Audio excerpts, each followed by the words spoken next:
reportage.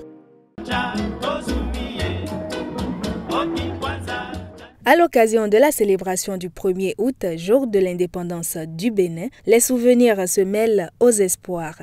Malgré les années passées, le souvenir du temps révolutionnaire reste encore présent dans les esprits. Pour comprendre la signification profonde de cette journée, nous avons rencontré des acteurs de différentes générations, chacun apportant un éclairage unique sur notre parcours collectif. En réalité, si on parle de l'indépendance et on parle de 1960, c'est qu'il y a eu une situation donnée avant 60.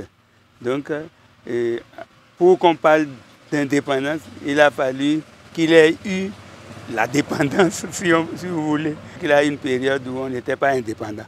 Et maintenant, c'est à partir du 1er août 1960 qu'on a eu l'indépendance. Peuple dahoméen, je proclame solennellement l'indépendance du Dahomey ce lundi 1er août en présence des représentants de la République française, des chefs des États de l'entente, de tous nos invités, des ministres du gouvernement dahoméen, des parlementaires, des notabilités et de toute la population.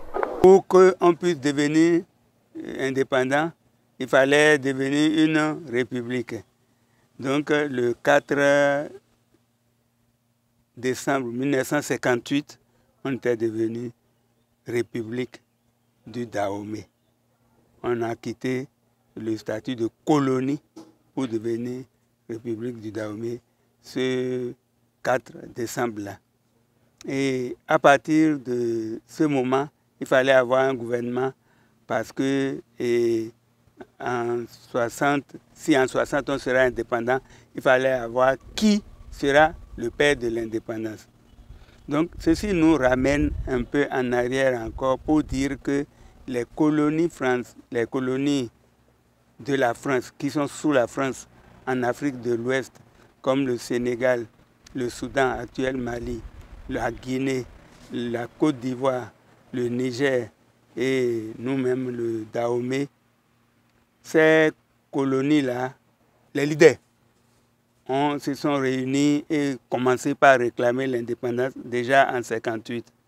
Au point où, bousculé, De Gaulle a demandé qu'il y ait un référendum qui va exprimer la volonté ou d'être indépendant immédiatement, de rompre brutalement avec la France ou d'appartenir à la communauté française et d'aller progressivement vers l'indépendance.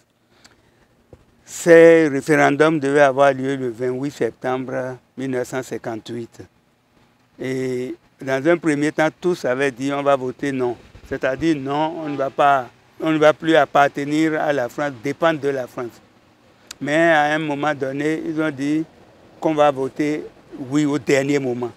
Et qu'on va voter oui, c'est-à-dire on va appartenir à la communauté française et aller progressivement vers l'indépendance. Mais la Guinée a dit non. Et le 28 septembre 1958, le référendum en question a eu lieu et la Guinée seule a voté non. Et tous les autres pays-là ont voté oui. Mais dès lors, De Gaulle même a pris conscience qu'on ne peut plus traîner sur cette affaire, il faut vraiment. C'est comme ça que nous sommes devenus république en décembre qui a suivi. Avant 60, donc en 58, au moment où on disait on va voter oui, on va voter non, et on se disait aussi qu'est-ce qu'on peut faire. Est-ce que nous ne savons pas fabriquer une aiguille et nous voulons être indépendants, attention. Et d'aucuns disent non. Mais les analystes d'alors avaient dit, même si tous les pays échouaient, que le Dahomey, 2 pays n'échoueront pas. Et quels sont ces 2 pays? C'est le Sénégal et le Dahomey, actuel Bénin. Et pourquoi? Parce qu'ils avaient, eux déjà, avaient assez de personnes, de personnalités importantes capables de diriger leur pays. Et cela était comme un atout. Et on disait, donc, le Dahomey peut être modèle, le Dahomey n'échouera pas. Donc, on avait cette confiance-là. Et bon, c'est comme ça qu'on comptait. On se disait, dès qu'on sera libre, on ira encore plus vite en matière de développement. Bon, hélas, on a eu le 1er août. Et le 1er août, tous, on était heureux. Puisqu'on a chanté ensemble,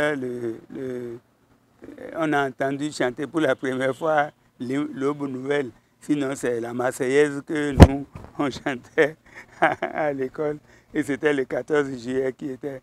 Donc, aujourd'hui, on dit que c'est nous-mêmes, tout le monde, on était contents, on était fiers et on était plein d'espoir.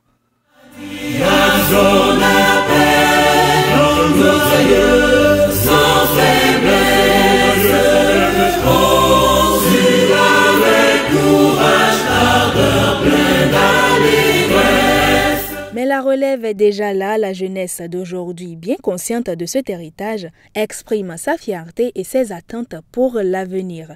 Les jeunes se posent encore la question de savoir si l'indépendance est vraiment effective.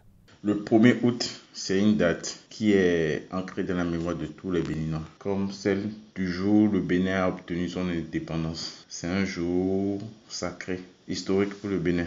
Parce que quand on parle d'indépendance, c'est pas seulement dans la bouche, ni une date. C'est un processus très long. L'Afrique n'est pas encore indépendante, selon moi. Il nous reste assez de chemin. Nous n'allons pas dire que nous sommes à l'ère préhistorique, mais il y a eu beaucoup d'avancées. C'est déjà quelque chose. En tant que jeune, le 1er août m'inspire une certaine fierté nationale. Bon, je dois aussi avouer que cette fierté nationale, elle a débuté sous le gouvernement de la rupture en raison des accomplissements de ce gouvernement sous la présidence du président Patrice Talon. Bon, bien sûr, on pense au défilé qui s'organise, qui est diffusé à la télé pour ceux qui n'ont pas la possibilité d'assister directement à ça.